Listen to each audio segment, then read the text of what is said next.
Chapter 1. Start in Life. I was born in the year 1632, in the city of York, of a good family, though not of that country, my father being a foreigner of Bremen, who settled first at Hull. He got a good estate by merchandise, and leaving off his trade, lived afterwards at York, from whence he had married my mother, whose relations were named Robinson, a very good family in that country, and from whom I was called Robinson Crusoe. But by the usual corruption of words in England, we are now called, nay, we call ourselves, and write our name, Crusoe, and so my companions always called me. I had 2 elder brothers, one of whom was lieutenant colonel to an English regiment of foot in Flanders, formerly commanded by the famous Colonel Lockhart, and was killed at the battle near Dunkirk against the Spaniards. What became of my second brother I never knew, any more than my father or mother knew what became of me. Being the 3rd son of the family and not bred to any trade, my head began to be filled very early with rambling thoughts. My father, who was very ancient, had given me a competent share of learning as far as house education and a country free school generally go, and designed me for the law. But I would be satisfied with nothing but going to sea, and my inclination to this led me so strongly against the will, nay, the commands of my father, and against all the entreaties and persuasions of my mother and other friends, that there seemed to be something fatal in that propensity of nature, tending directly to the life of misery which was to befall me. My father, a wise and grave man, gave me serious and excellent counsel against what he foresaw was my design. He called me one morning into his chamber, where he was confined by the gout, and expostulated very warmly with me upon this subject. He asked me what reasons, more than a mere wandering inclination, I had for leaving father's house and my native country, where I might be well introduced, and had a prospect of raising my fortune by application and industry, with a life of ease and pleasure. He told me it was men of desperate fortunes on one hand, or of aspiring, superior fortunes on the other, who went abroad upon adventures, to rise by enterprise and make themselves famous in undertakings of a nature out of the common road, that these things were all either too far above me or too far below me, that mine was the middle state, or what might be called the upper station of low life, which he had found, by long experience, was the best state in the world, the most suited to human happiness, not exposed to the miseries and hardships, the labor and sufferings of the mechanic part of mankind, and not embarrassed with the pride, luxury, ambition, and envy of the upper part of mankind. He told me I might judge of the happiness of this state by this one thing, that this was the state of life which all other people envied, that kings have frequently lamented the miserable consequence of being born to great things, and wished they had been placed in the middle of the 2 extremes, between the mean and the great, that the wise man gave his testimony to this, as the standard of felicity, when he prayed to have neither poverty nor riches. He bade me observe it, and I should always find that the calamities of life were shared among the upper and lower part of mankind, but that the middle station had the fewest disasters, and was not exposed to so many vicissitudes as the higher or lower part of mankind. Nay, they were not subjected to so many distempers and uneasinesses, either of body or mind, as those were who, by vicious living, luxury, and extravagances on the one hand, or by hard labor, want of necessaries, and mean or insufficient diet on the other hand, bring distemper upon themselves by the natural consequences of their way of living. That the middle station of life was calculated for all kind of virtue and all kind of enjoyments. That peace and plenty were the handmaids of a middle fortune. That temperance, moderation, quietness, health, society, all agreeable diversions and all desirable pleasures were the blessings attending the middle station of life. That this way men went silently and smoothly through the world, and comfortably out of it, not embarrassed with the labors of the hands or of the head, not sold to a life of slavery for daily bread, nor harassed with perplexed circumstances, which rob the soul of peace and the body of rest, nor enraged with the passion of envy, or the secret burning lust of ambition for great things, but in easy circumstances, sliding gently through the world, and sensibly tasting the sweets of living without the bitter, feeling that they are happy and learning by every day's experience to know it more sensibly. After this he pressed me earnestly, and in the most affectionate manner, not to play the young man, nor to precipitate myself into miseries which nature and the station of life I was born in seemed to have provided against, that I was under no necessity of seeking my bread, that he would do well for me, and endeavor to enter me fairly into the station of life which he had just been recommending to me, and that if I was not very easy and happy in the world, it must be my mere fate or fault that must hinder it, and that he should have nothing to answer for, having thus discharged his duty in warning me against measures which he knew would be to my hurt. In a word, that as he would do very kind things for me if I would stay and settle at home as he directed, so he would not have so much hand in my misfortunes as to give me any encouragement to go away. And to close all, he told me I had my elder brother for an example, to whom he had used the same earnest persuasions to keep him from going into the Low Country wars, but could not prevail, his young desires prompting him to run into the army, where he was killed. And though he said he would not cease to pray for me, yet he would venture to say to me that if I did take this foolish step, God would not bless me, and I should have leisure hereafter to reflect upon having neglected his counsel when there might be none to assist in my recovery. I observed in this last part of his discourse, which was truly prophetic, though I suppose my father did not know it to be so himself. I observed the tears run down his face very plentifully, especially when he spoke of my brother who was killed, and that when he spoke of my having leisure to repent and none to assist me, he was so moved that he broke off the discourse and told me his heart was so full he could say no more to me. I was sincerely affected with this discourse, and indeed, who could be otherwise? And I resolved not to think of going abroad any more, but to settle at home according to my father's desire. But alas, a few days wore it all off, and in short, to prevent any of my father's further importunities, in a few weeks after, I resolved to run quite away from him.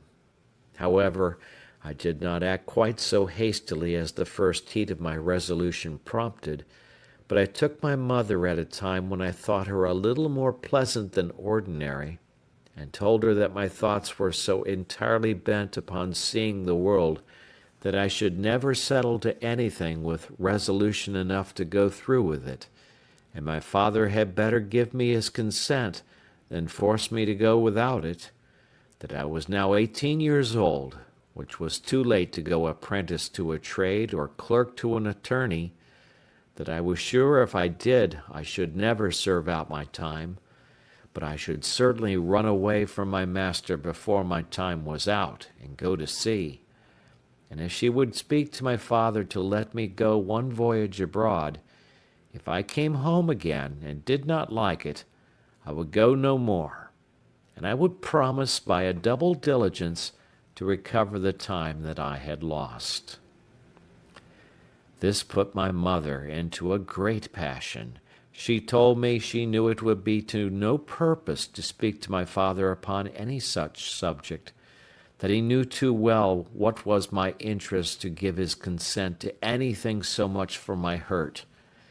and that she wondered how I could think of any such thing after the discourse I had had with my father,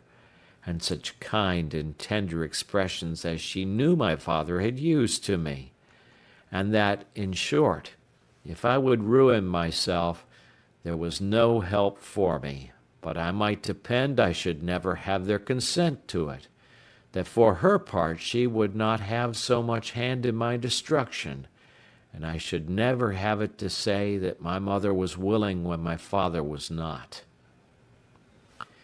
Though my mother refused to move it to my father, yet I heard afterwards that she reported all the discourse to him, and that my father, after showing a great concern at it, said to her with a sigh, "That boy might be happy if he would stay at home, but if he goes abroad, he will be the most miserable wretch that ever was born. I can give no consent to it." It was not until almost a year after this that I broke loose, though, in the meantime, I continued obstinately deaf to all proposals of settling to business, and frequently expostulated with my father and mother about their being so positively determined against what they knew my inclinations prompted me to. But being one day at Hull, where I went casually and without any purpose of making an elopement at that time, but, I say, being there, and one of my companions being about to sail to London in his father's ship, and prompting me to go with them with the common allurement of seafaring men, that it should cost me nothing for my passage, I consulted neither father nor mother any more, nor so much as sent them word of it, but leaving them to hear of it as they might, without asking God's blessing or my father's, without any consideration of circumstances or consequences, and in an ill hour, God knows, on the 1st of September, 1651, I went on board a ship bound for London. Never any young adventurer's misfortunes, I believe, began sooner or continued longer than mine. The ship was no sooner out of the Humber than the wind began to blow and the sea to rise in a most frightful manner,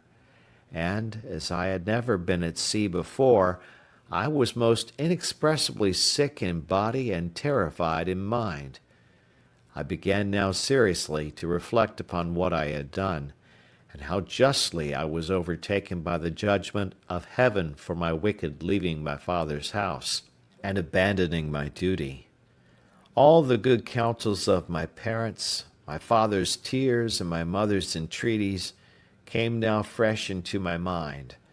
and my conscience, which was not yet come to the pitch of hardness to which it has since, reproached me with the contempt of advice and the breach of my duty to God and my father. All this while the storm increased,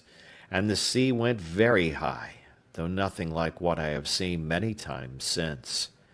No, nor what I saw a few days after. But it was enough to affect me then, who was but a young sailor, and had never known anything of the matter. I expected every wave would have swallowed us up, and that every time the ship fell down, as I thought it did, in the trough or hollow of the sea, we should never rise more. In this agony of mind, I made many vows and resolutions that if it would please God to spare my life in this one voyage, if ever I once got my foot upon dry land again, I would go directly home to my father and never set it into a ship again while I lived,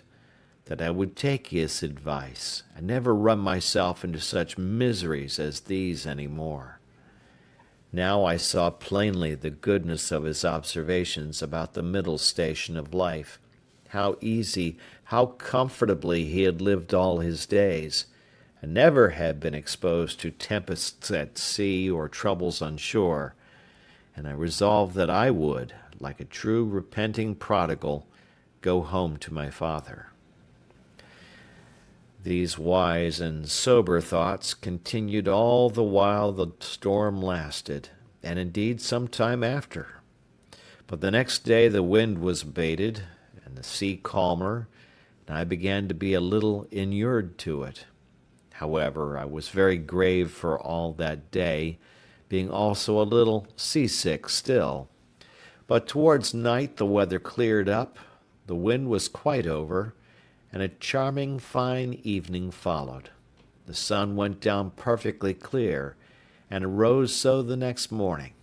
and having little or no wind, and a smooth sea, the sun shining upon it,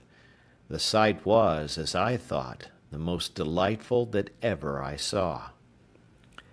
I had slept well in the night, and was now no more seasick, but very cheerful, looking with wonder upon the sea that was so rough and terrible the day before, and could be so calm and so pleasant in so little a time after. And now, lest my good resolutions should continue, my companion, who had enticed me away, comes to me. "Well, Bob," says he, clapping me upon the shoulder, "how do you do after it? I warrant you were frighted, weren't you, last night, when it blew but a capful of wind?" "A capful, do you call it?" said I. "'Twas a terrible storm." "A storm, you fool you," replies he. "Do you call that a storm? Ha! Why, it was nothing at all. Give us but a good ship and sea room, and we think nothing of such a squall of wind as that. But you're but a freshwater sailor, Bob. Come, let us make a bowl of punch, and we'll forget all that. Do you see what charming weather 'tis now?" To make short the sad part of my story, we went the way of all sailors. The punch was made, and I was made half drunk with it. And in that one night's wickedness I drowned all my repentance, all my reflections upon my past conduct, all my resolutions for the future. In a word, as the sea was returned to its smoothness of surface and settled calmness by the abasement of that storm, so the hurry of my thoughts being over, my fears and apprehensions of being swallowed up by the sea being forgotten, and the current of my former desires returned, I entirely forgot the vows and promises that I made in my distress. I found, indeed, some intervals of reflection, and the serious thoughts did, as it were, endeavor to return again sometimes. But I shook them off, and roused myself from them as it were from a distemper, and applying myself to drinking and company, soon mastered the return of those fits,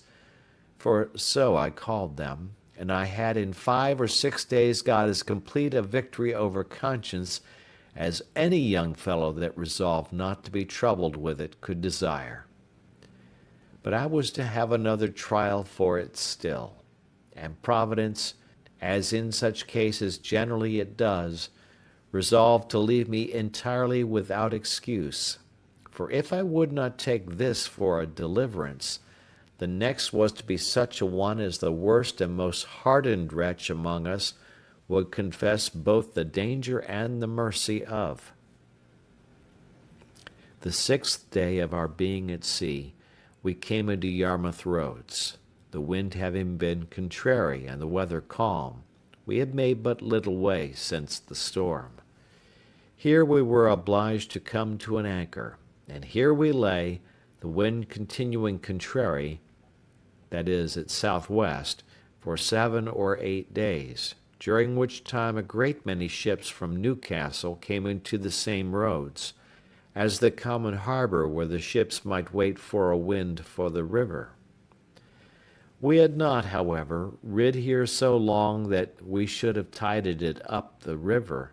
but that the wind blew too fresh, and after we had lain 4 or 5 days, blew very hard. However, the roads being reckoned as good as a harbor, the anchorage good, and our ground tackle very strong, our men were unconcerned, and not in the least apprehensive of danger, but spent the time in rest and mirth,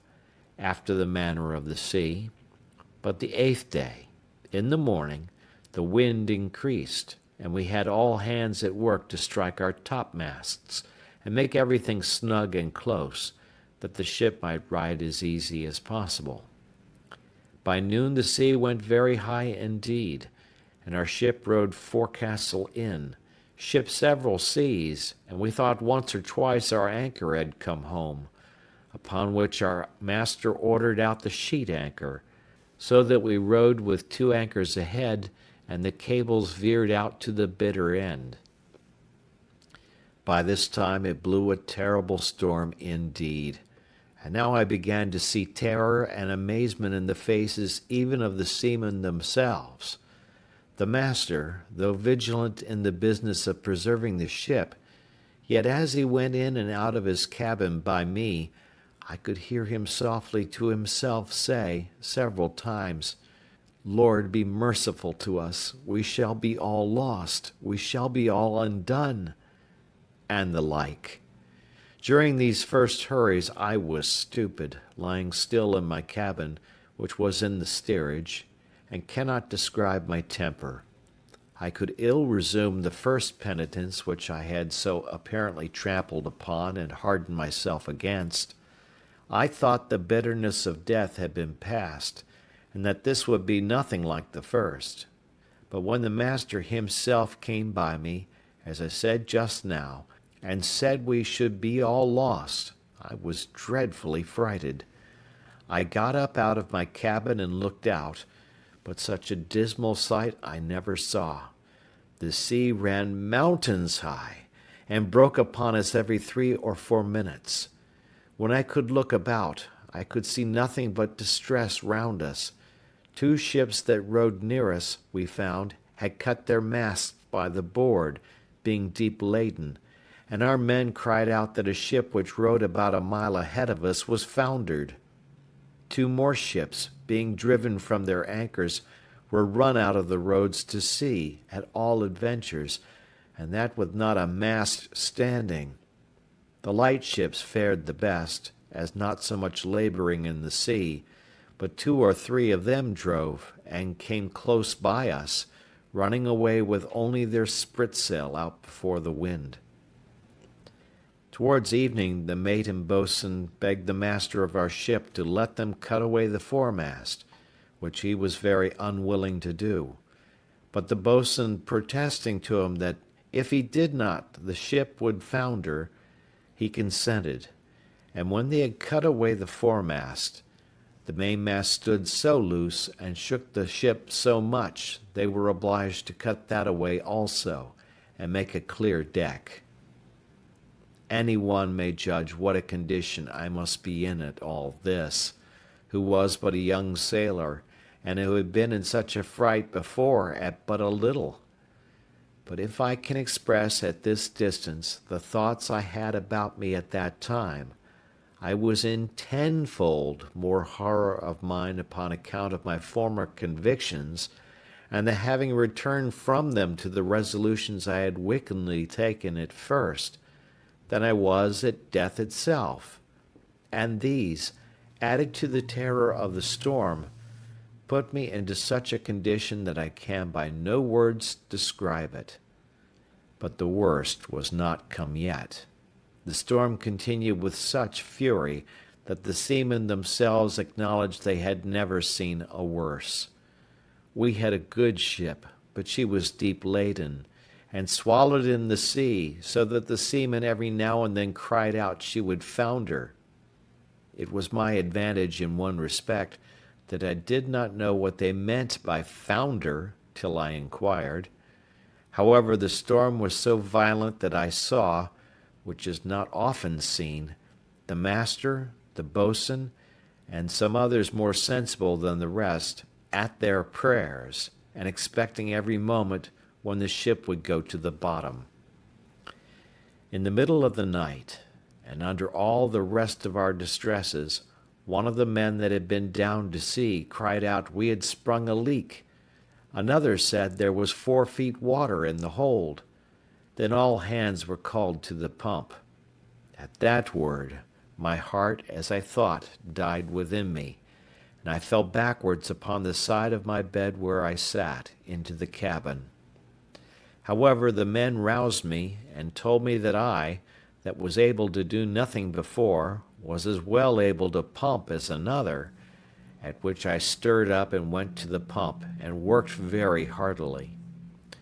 While this was doing, the master, seeing some light colliers, who, not able to ride out the storm, were obliged to slip and run away to sea, and would come near us, ordered to fire a gun as a signal of distress. I, who knew nothing what they meant, thought the ship had broken, or some dreadful thing happened. In a word, I was so surprised that I fell down in a swoon. As this was a time when everybody had his own life to think of, nobody minded me, or what was become of me. But another man stepped up to the pump, and thrusting me aside with his foot, let me lie, thinking I had been dead, and it was a great while before I came to myself. We worked on, but the water increasing in the hold, it was apparent that the ship would founder, and though the storm began to abate a little, yet it was not possible she could swim till we might run into any port. So the master continued firing guns for help, and a light ship, who had rid out just ahead of us, ventured a boat out to help us. It was with the utmost hazard the boat came near us, but it was impossible for us to get on board, or for the boat to lie near the ship's side, till at last the men rowing very heartily, and venturing their lives to save ours, our men cast them a rope over the stern with a buoy to it, and then veered it out a great length, which they, after much labor and hazard, took hold of, and we hauled them close under our stern, and got all into their boat. It was to no purpose for them or us, after we were in the boat, to think of reaching their own ship, so all agreed to let her drive, and only to pull her in towards shore as much as we could, and our master promised them that if the boat was staved upon shore, he would make it good to their master. So partly rowing and partly driving, our boat went away to the northward, sloping towards the shore almost as far as Winterton Ness. We were not much more than a quarter of an hour out of our ship till we saw her sink, and then I understood for the first time what was meant by a ship foundering in the sea. I must acknowledge I had hardly eyes to look up when the seamen told me she was sinking, for from the moment that they rather put me into the boat than that I might be said to go in, my heart was, as it were, dead within me, partly with fright, partly with horror of mind, and the thoughts of what was yet before me. While we were in this condition, the men yet laboring at the oar to bring the boat near the shore, we could see, when, our boat mounting the waves, we were able to see the shore, a great many people running along the strand to assist us when we should come near. But we made but slow way towards the shore, nor were we able to reach the shore till, being past the lighthouse at Winterton, the shore falls off to the westward towards Cromer, and so the land broke off a little the violence of the wind. Here we got in, and though not without much difficulty, got all safe on shore, and walked afterwards on foot to Yarmouth, where, as unfortunate men, we were used with great humanity, as well by the magistrates of the town, who assigned us good quarters, as by particular merchants and owners of ships, and had money given us sufficient to carry us either to London or back to Hull as we thought fit. Had I now had the sense to have gone back to Hull and have gone home, I had been happy, and my father, as in our blessed Saviour's parable, had even killed the fatted calf for me, for hearing the ship I went away in was cast away in Yarmouth Roads, it was a great while before he had any assurances that I was not drowned. But my ill fate pushed me on now with an obstinacy that nothing could resist, and though I had several times loud calls from my reason and my more composed judgment to go home, yet I had no power to do it. I know not what to call this, nor will I urge that it is a secret overruling decree that hurries us on to be the instruments of our own destruction, even though it be before us, and that we rush upon it with our eyes open. Certainly nothing but some such decreed unavoidable misery, which it was impossible for me to escape, could have pushed me forward against the calm reasonings and persuasions of my most retired thoughts, and against two such visible instructions as I had met with in my first attempt. My comrade, who had helped to harden me before, and who was the master's son, was now less forward than I. The first time he spoke to me after we were at Yarmouth, which was not till 2 or 3 days, for we were separated in the town to several quarters,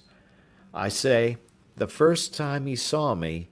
it appeared his tone was altered, and looking very melancholy, and shaking his head, he asked me how I did, and telling his father who I was, and how I had come this voyage only for a trial, in order to go further abroad, his father, turning to me with a very grave and concerned tone, "Young man," says he, "you ought never to go to sea any more.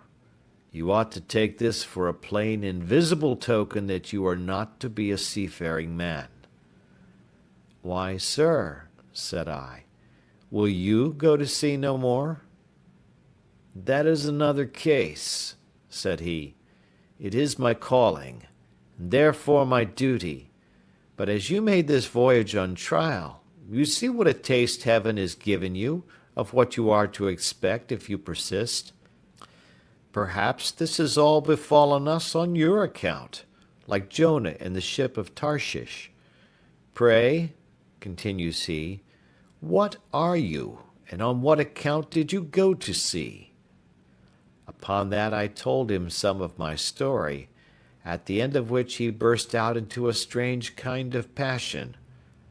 "What had I done," says he, "that such an unhappy wretch should come into my ship?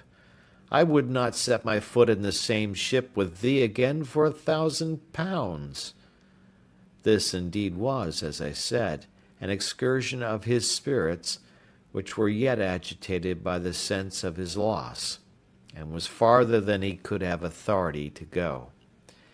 However, he afterwards talked very gravely to me, exhorting me to go back to my father, and not tempt Providence to my ruin, telling me I might see a visible hand of heaven against me. "And, young man," said he, "depend upon it, if you do not go back, wherever you go, you will meet with nothing but disasters and disappointments, till your father's words are fulfilled upon you." We parted soon after, for I made him little answer, and I saw him no more. Which way he went, I knew not.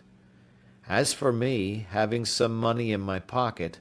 I travelled to London by land, and there, as well as on the road, had many struggles with myself what course of life I should take, and whether I should go home or to sea. As to going home, shame opposed the best motions that offered to my thoughts, and it had immediately occurred to me how I should be laughed at among the neighbors, and should be ashamed to see, not my father and mother only, but even everybody else, from whence I have since often observed how incongruous and irrational the common temper of mankind is, especially of youth, to that reason which ought to guide them in such cases, that is, that they are not ashamed to sin, and yet are ashamed to repent, not ashamed of the action for which they ought justly to be esteemed fools, but are ashamed of the returning, which only can make them be esteemed wise men. In this state of life, however, I remained some time, uncertain what measures to take, and what course of life to lead. An irresistible reluctance continued to going home, and as I stayed away a while, the remembrance of the distress I had been in wore off,